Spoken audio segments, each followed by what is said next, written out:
The mindset that we need to adopt in order to improve flow is to think about the patient. The patient is what we are processing, and they really, really need to make sure that they get the right care on time, at every point along that patient pathway.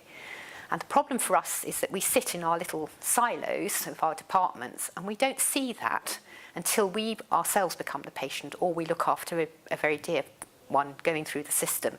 So the mindset that we need to think about flow is the patient. Now, a lot of people say, well, you know, other people are interested in money. Well, what's interesting, of course, is that the patient and the money flow are actually travelling together. The money, we're incurring costs at every point that we treat that patient, or we don't, and we're storing them. And at the same time, if we are being paid by some remuneration system, the money into the organisation is also flowing with that patient. So the finance director, the medical director, and the operations manager, and all the doctors, nurses, staff, porters, therapists, everybody in the system has to think about flow. And as soon as we start to get that happening, the patients will start to flow through the system, because we're thinking about getting them treated right.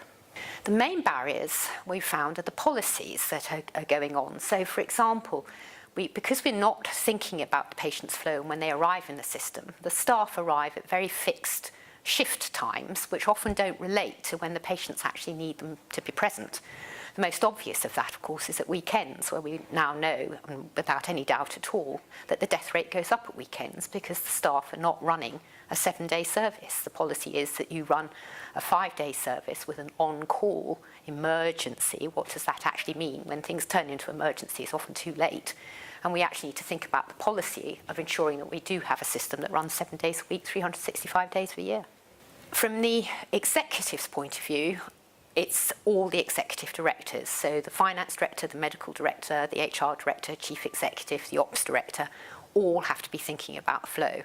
How you design the system to get to that flow is probably a very sophisticated operations management issue, because it's not just the flow inside the hospital. It has to be designed to meet the patient's needs and demand, but it's the system for the whole of the health and social care system.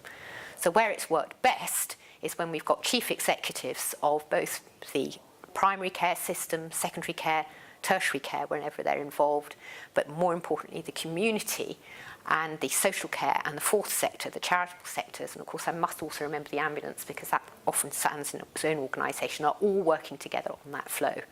And then when they are thinking about flow and actually organising their policies to ensure that flow, then the system starts to work.